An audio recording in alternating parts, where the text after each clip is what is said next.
Hi, I'm Taku, and I've spent over 10 years telling my stories to thousands of kids across Australia. Now, I'm making my first kids' TV show, but here's the thing. I don't have a lot of money, I've never made TV before. Please explain. And I've never even been to film school. Yeah, I know. It sounds ridiculous, but that's why I'm doing this podcast. You'll hear how I'm working with the best in the business, how I'm finding the money, and all the behind-the-scenes stuff no one tells you about. This is 2 Words with Taku. Let's learn this making TV thing together.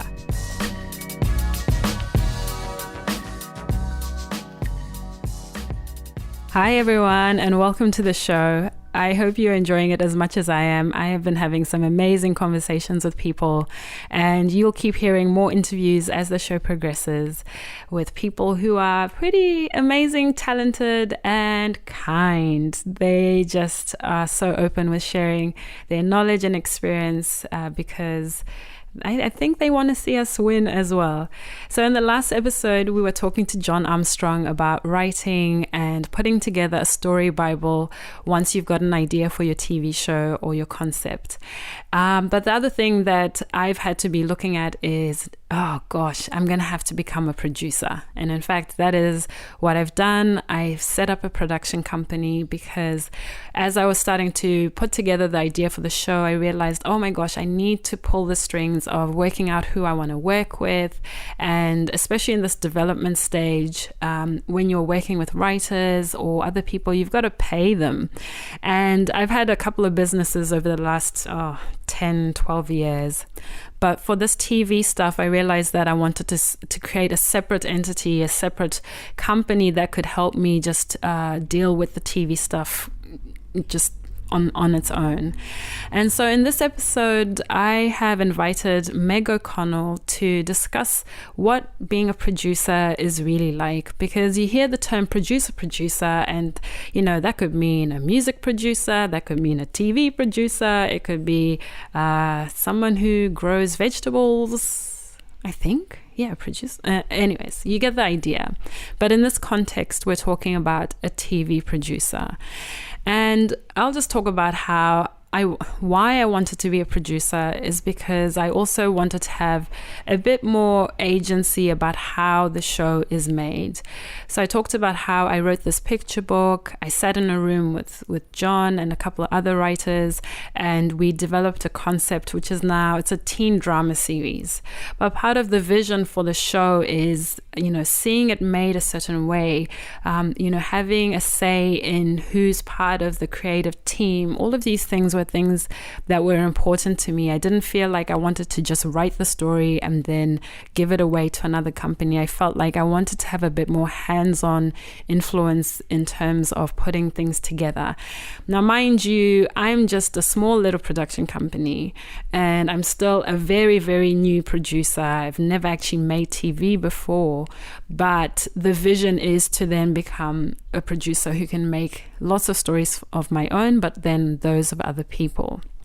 But what does a producer do? What does that actually mean? What does that title mean? What is a producer? If you've ever watched TV and the credits, you see it all the time. There's an executive producer, then there's a script producer, then there's another producer, and then there's associate producer. I mean, there's so many different titles.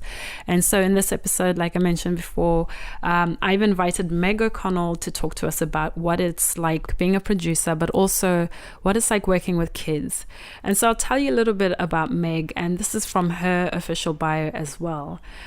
Meg is an International Emmy Award winning producer. In the past year, she produced 2 digital series, Robbie Hood for SBS On Demand and Content for ABC iview. Both series have been nominated for AACTA Awards. Content is a digital series set entirely on a mobile phone and is the first of its kind to be made in Australia. Meg also produced the International Emmy Award, SPA Award winning and AACTA nominated ABC Me show Doodles for Ludo Studio. And she was also the development manager on Ludo Studio's series Bluey. Now, if you have not seen Bluey, it is the cutest cartoon ever. It's this little blue heeler dog. Please Google it and have a look. It is just so cute. And the reason why I invited Meg on the show is because I met Meg at a Screen Producers Conference last year.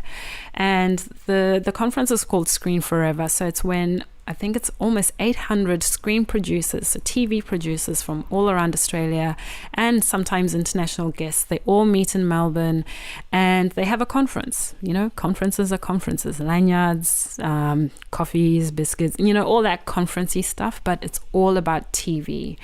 And when I was there, I don't even remember how we met, but I remember looking at her and I just liked her vibe, because she just looked friendly, and we just started chatting.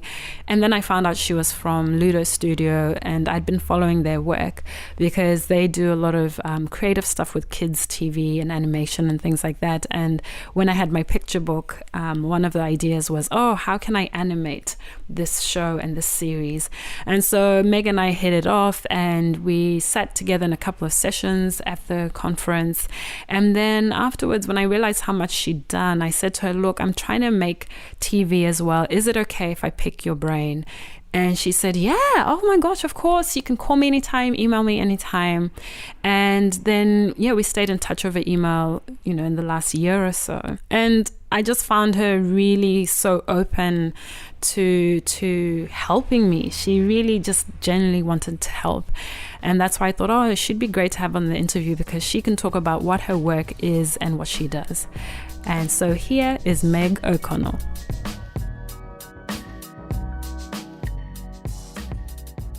Okay, so Meg, tell us a little bit about yourself and your work. Okay, so I'm a television producer, and I've been working in the industry for about 5 years. I started in documentary, although before that I was in radio, actually, and a big fan of podcasts and community radio, so sort of came in a little bit at that angle in media. Was the assistant manager at the radio station 2XX in Canberra for a couple of years. And then I studied law, actually, so I didn't study film. And at law school I kind of did some theatre stuff and was a writer and director and producer on the Law Review and the Arts Review. I don't know, the reviews that they kind of do on campuses where it's like musical numbers, and you sort of rewrite the lyrics to famous musical songs, basically, and then just put them alongside sketches that you write. And so, it's kind of like a sketch show, essentially. So I was doing that and always did that kind of thing and at university. And then when I graduated, I kind of didn't want to go into law, and I wasn't sure exactly what to do. And I put on like a live event with a friend of mine once a month in Canberra called In Canberra Tonight. And it was sort of this like glitzy live talk show that was like pretty trashy, but actually had really high caliber guests and was in really beautiful venues like the Portrait Gallery and Old Parliament House and Parliament House. And so it was like this very funny contrast. And so was doing that for about 18 months.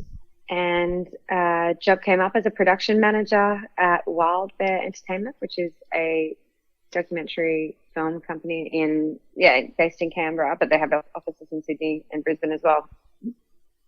And just went for it and started working for them.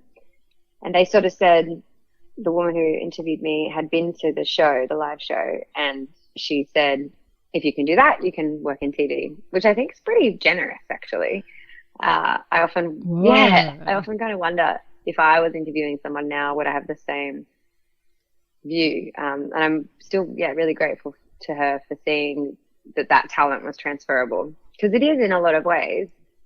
And in what ways? Might as well jump into what would you say is transferable? Managing people and managing budgets and schedules, and at that stage it probably wasn't super creative, so but it, like, even if it was, as in the role that I had, production coordinator for a documentary company, because a lot of the creative is obviously run by the EPs and the producers and the directors. So you're doing a lot of the just the sort of facilitating work that needs to happen underneath. But it's pretty similar. I mean, like you're contracting, you're paying people, you're putting together shoot schedules and budgets and paying per diems and like delivering a project. And well, in some ways I think like theater is more like, because you can kind of only do it once, it feels a little bit more like a shoot maybe. But I was never on set when I was working in documentary. I was just, you know, in the office kind of doing production work there. But maybe if I'd maybe if I'd been to a shoot in that period, I would have seen how similar it actually can be. Because really, when you like go live, you're going live in theatre and in live events, and it's pretty similar when you're shooting. I mean, you've only got so much time that you need to capture everything in, so you're kind of under pressure in a similar way, and you're really just like being on a stage managing. You're on a set managing. To go back, so got into documentary for a couple of years and then moved to Brisbane, started doing some study at Griffith Film School here, and then started working for Ludo Studio. And then I was with them for 3.5 years. And I worked on a few different series, including Doodles and The Sketchy Show and Bluey, The Strange Chores, Robbie Hood, and Content were the series I kind of worked on in the last little bit. Amazing series, by the way, each one of them. I definitely feel like a fangirl. I think I've said this to you a lot of times, but I just definitely love the stuff that you make and the different voices of what you make. Thank you. Yeah. And it feels similar to how I see and feel things. And Doodles was the first thing I ever saw. And because I'd written this kids book, I'd go into schools and the kids would draw me pictures. And so they draw me these pictures and they draw me. And I was like, what do I do with these pictures? And somebody told me about Doodles and I watched it and I was like, oh my gosh, what is this? And so I know I've just cut you off there, but I really wanted to find out about Doodles. Like what sparked that idea?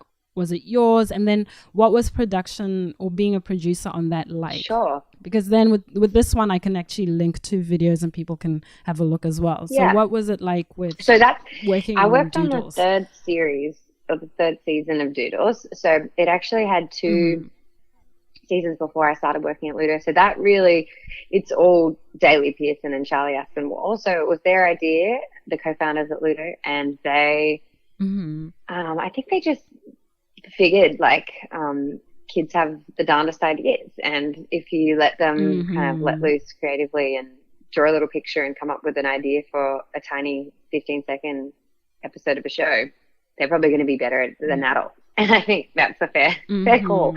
We got the most like darling drawings from kids. They're completely adorable and strange and absurd and surreal.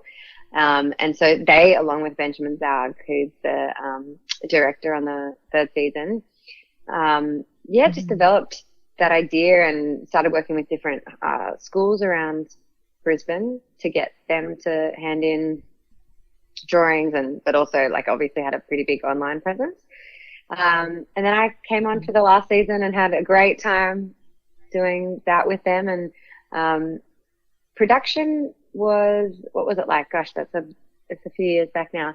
It was often quite simple, because really what you're doing is you're just filming a live action plate. So you're just filming the background, and then the animated drawing of that the kid has done will be like in front of that plate. So it's quite simple. It's just the director. Often I wasn't there. Just shooting in his room or at home or outside on the street, depending on what it called for, and then animating the drawing and superimposing it kind of onto the image. And then so a lot of it was just managing the schedules and the kids and then and making sure it was all kind of ticking along. We had another show at the time which was fairly similar called The Sketchy Show for Cartoon Network, and that was a little bit more production heavy because it was up in Brisbane. So I would at least be on set with the director shooting the plate. and it was, but very similar. And so how is that different to then your latest shows? So you've got Content and Robbie Hood, which, you know, they're sort of digital online series on iview and SBS On Demand and SBS. And so how is that different now to what you were first doing with Yeah, so different, I guess, is the kind of short answer. But also, you know, it's all on a spectrum, and I think you learn a lot in those when you're making short form, and especially 15-second episode shows that can then be translated down the track into longer form stuff. So, I mean, Robbie Hood and Content were both live action, although quite different. Robbie Hood was a co-production with 1788 Productions, so you're kind of splitting a lot of the work there, where they were kind of fielding a lot of the creative and we were doing a lot of the sort of more production heavy stuff. We shot in Alice Springs in the summer in 40-degree heat, and we had three kids as the main characters. So, brilliant, by the way. Yeah, they're completely gorgeous. I love those kids. Oh, Levi, Jordan, and Andrea. Amazing. And they all got on like a house on fire by the end, and they didn't know each other going into it, and then we're kind of best mates by the end of the month on set. So, amazing. That was lovely. And so I mean, they're pretty difficult circumstances to shoot under. It was quite a small budget. So, and then, like I said, summer, Alice Springs, and a lot of us had flown in. We're not familiar with the place. So just logistically, you know, you don't go home to your bed that night. You know, you're sleeping in a hotel. And I think we did a really good job of keeping everyone comfortable and happy, even in the heat. It certainly had its challenges, but it was, a lot of fun. And then Content, it's live action, but actually about 70% of it's animated. So the shoot was pretty short. It was just a 2-week shoot. And even then we probably didn't need the whole 2 weeks. And there's just 2 actresses, really, some extras, but like it's not a huge cast. So it was a fairly small crew, small cast, and we were pretty agile because we're shooting on an iPhone. So really different to the Robbie Hood set. Yeah. And even how you talk about mixing live action with animation, I'm sure that's a beast in itself. And oh gosh, so many questions. Okay, how do you think you as a producer, how do you think you've evolved since some of the stuff you've made in the past till now? Well, I think the area that my kind of skills have grown the most is probably like managing people and dealing with people. That's mainly what you're doing as a producer, really, is talking a lot, communicating to the post-production crew, production crew, the writer, the director, the broadcaster, the screen agencies. You're kind of this like fulcrum between all of those different stakeholders, and you sort of keep the ship afloat by making sure that everyone feels heard and happy and like they're contributing and acknowledged. And I think I've definitely evolved as a producer in that sense over the last few years. So I've done a couple of courses in leadership and read a lot of books about like how to communicate more effectively with people and there are many different ways of doing that, but you know, asking questions more than answering questions, or more than talking, so actually listening to what people have to say to you.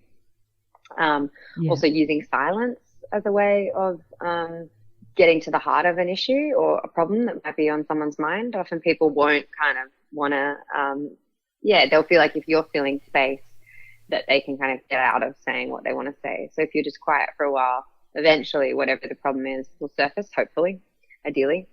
Gosh, I think I need to learn that skill. Yeah, that one's a good one. Probably not for podcasting. that's But so I think that's probably how that's the area I'm most proud of changing in. So good. And what about then, let's talk about kids TV specifically, or making TV for younger audiences. What do you think a producer needs to know about working with children or young people? Well, there's this sort of like logistical stuff, right? Which is like you need a blue card or whatever, depends on what state you're in, what color card you need or what it's called, an ochre card or the working with children exactly, yeah. So there's that stuff, and there's you can only shoot certain amount of hours a day, and you need to have a nurse on set and a tutor on set and give them time to do their homework and check in with the school, make sure that they've done the work that they need to do, or that they have all of the work that they're missing out on while they're on set.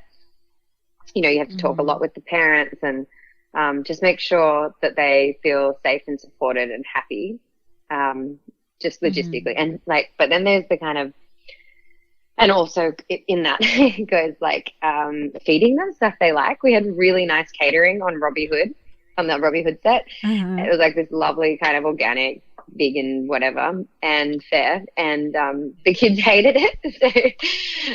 But they only told us like a week in that they kind of finally had the courage to say, like, could we just get some McDonald's? We really hate this food.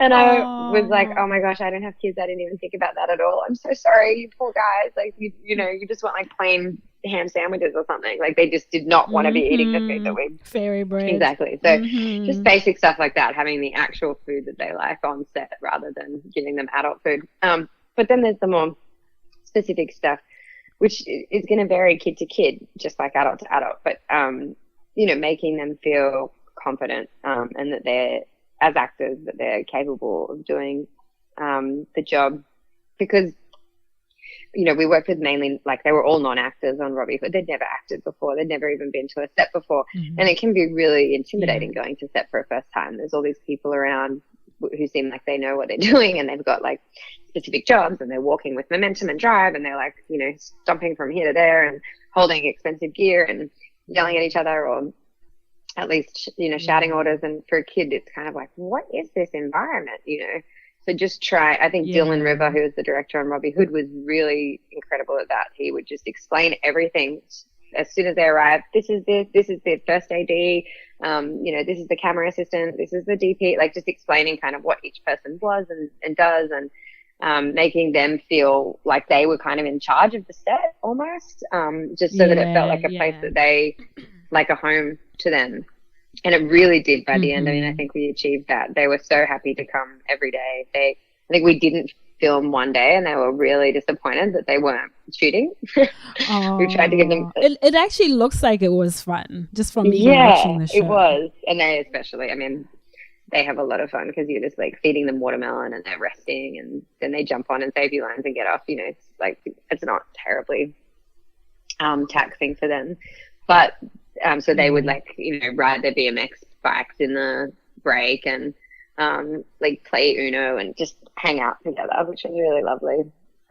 So good. But yeah, just making sure you're aware of the specific skills that each kid has, like are they comfortable reading aloud? Maybe they're not. Maybe they don't like to read in front of other people because they don't feel confident as readers, but they're fine if you just read the line to them and then they read it back to you, or they say it back to you. Or like maybe they're skipping over a word, or they're not saying a line correctly, not because they can't remember that line, but because that line feels unnatural to them and they actually know better because they're a 13-year-old kid and they're like, I would never say that, but they're a bit scared of saying that to the director or producer or whatever. And so you kind of want to give them the opportunity to just, to feel heard and to feel like they can bring that stuff up whenever they want, and to basically just say, which Dylan did over and over again, and he was just wonderful at that. He would just say, oh, whatever, just say it any way you like just, whatever's comfortable for you. Yeah. So it's basically just that. It's about making them safe and comfortable and happy.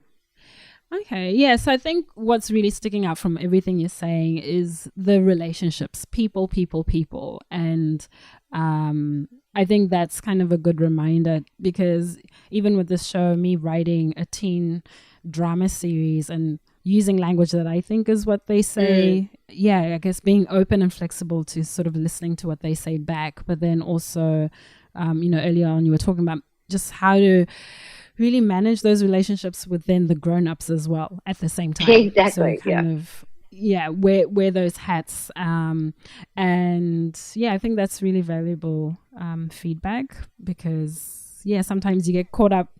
You lose the playfulness as well. I think sometimes if I hang out with grown-ups too much, I just lose that the playfulness, and then you meet kids who just blow your mind away, and you're like, oh yeah, that's right.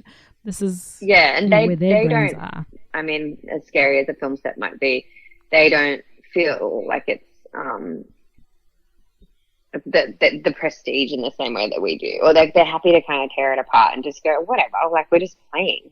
Which is true. Like, that's really what it is. It's like a bunch of grown-ups who are just like paid to go to work to make something for other grown-ups to watch or other kids to watch. Like, that's really fun, and like, what a lovely position to be in. And kids, I think, just really remember that, and like, instinctively, and don't take it for granted, but also don't see it as this very serious thing. You know, for them, it's like no more serious than just playing in the playground together. And you want to keep that energy on a set. You want it to feel like it's generative and everyone's pitching in and there to enjoy it. Yeah, that's so true. And so what are the things about being a producer that just make you go, oh my gosh, why am I doing this? Like, everybody has bad work days. So what are the things that drive you nuts or make you pull your hair out or sometimes make you go, I'm done, if anything? Yeah, I guess it's so different project to project. It'll often be, you know, you spend a lot of your time just putting out spot fires, like someone, you'll think you've cast someone and then the actor pulls out a couple of days before you're shooting, like something like that. You can't, that doesn't make you pull your hair out. You just go, okay, I've got to solve that problem in a couple of days. So that's kind of not the end of the world, but it totally varies. I mean, it's often just, there might be like a creative conflict where one person wants to do something one way and another person wants to do it another way, and then just figuring out your way through that conflict. That can often be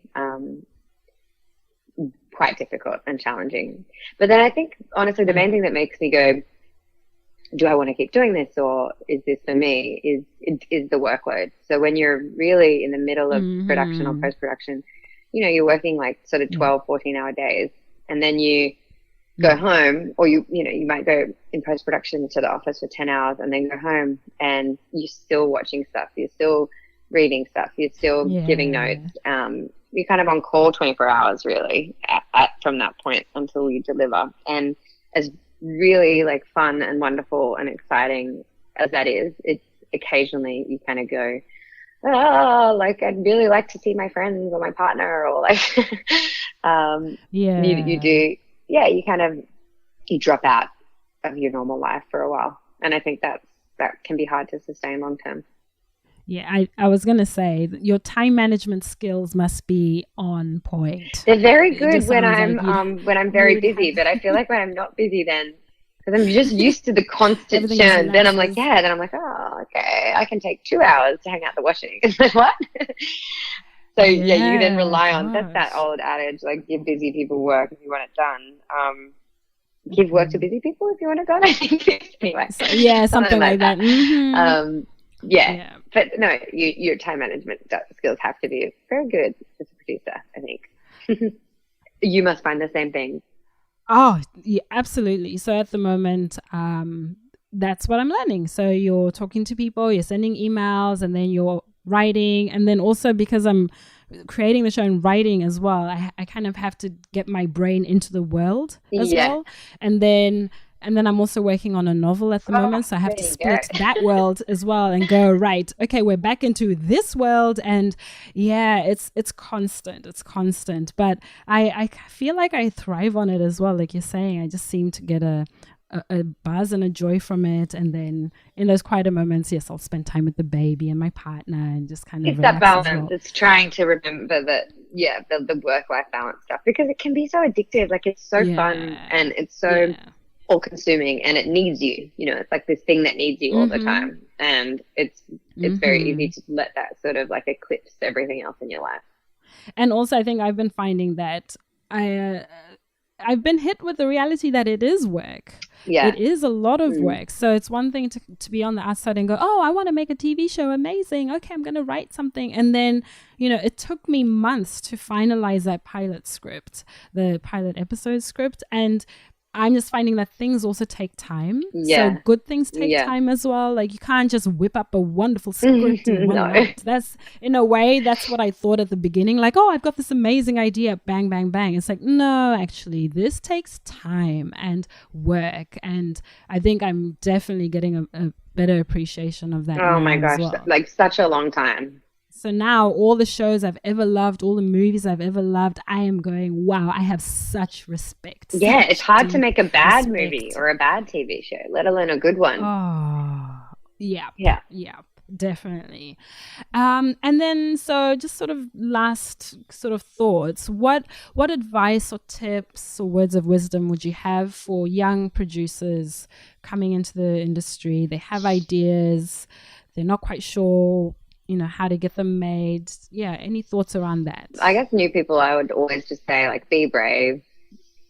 Try and be interested in everything you're making. I mean, you want to be able to cut your teeth on stuff, so you will have to work on other people's shows. You will have to work on things that you don't love, for sure. But yeah, I would just say, like, keep trying. Just that's kind of the only thing that you can control is how often you try. And I think in this industry, really, it's so much of it is about just showing up, just turning up day in, day out, going to the events, going to the screen agency coffees in the mornings, or the AWG night, or to Screen Forever in Melbourne if you can afford to go for a day. It's about, like, repeatedly showing up to this stuff so that people know that you're serious, and so that they recognize your face. Like, half of it really is just that they remember you because they're like, oh yeah, you've been kicking around for a while, you must take this seriously. So it's like, it's resilience, it's showing up, it's perseverance. That's like the main game to getting things made. And then, like you said, giving things time, like letting things simmer, letting ideas sort of take hold is really important. And I think young producers and young filmmakers probably, like, want to rush things through very quickly. And there's something to be said for getting stuff made quickly so that you can learn from your mistakes. But there's also a balance with just giving things time to percolate. Yeah. Oh, so good. So good. I feel like there's still so much I could ask you. Well, I'll come back. And maybe that will be, I think I'd love you to come back, because you talked about so many little things. Actually, not little things, sorry. You mentioned aspects of your role as a producer, but they're whole subjects in themselves. Which, so for example, you mentioned contracting, and just hearing the word contracting, my heart was like, oh yes, that word again. Because that is a thing in itself, you know. And then, budgeting, that's a whole nother, thing. Yeah. So I'd love to chat with you again about those things as they come up. Yeah, of course. Thank you so much for having me, Taku. Thank you so much. Oh, Meg, of course. Thank you. All right. So where can people find you if they want to support your work, or if they want to follow you? Are you on social media? Do you want to be found? I would love people to search #content TV show, which is the hashtag for the content, our TV show called Content. You can pretty much, you can find me on Twitter at it's Meg, MEG, MEG, Meg, and would be happy for you guys to send me any questions via Twitter, DM, look up content, #content TV show, and Robbie Hood, Robbie Hood TV show. I will put the links and hashtags in the show notes. And yes, all the best with everything you're working on at the moment. And we'll definitely hear from you again soon. Thanks very much. You're listening to 2 Words with Taku. If you like what you're hearing, please rate, review, and recommend the show. I definitely feel like we've only just scratched the surface of what being a producer is really like, and sometimes that makes me a bit nervous because I know there's still so much work to do and so much to learn about. But at least as a starter, I think Meg has just given us a really good overview of the reality of being a producer. It's a lot of work, it's relationships and really good time management, but then it's doable. So she seems fine. She seems seems like a happy person. So that really excites me that there's hope. I'm not going to go crazy. If you enjoy this episode, I would love to hear from you. Please send me an email. It's taku@taku.com.au. You're welcome to send through feedback, questions, ideas, whatever you want to share with me. That would be great. And also, like Meg said, she's happy for you to reach out to her and, ask her questions directly as well, which is pretty good. And as always, I'll put all the links that we've mentioned in the show notes so that you can have a look yourself. And if you have questions, there's also lots of information on my website, taku.com.au. Thanks for listening, and hope you tune in to the very next episode, because this one's about money. That's the important stuff.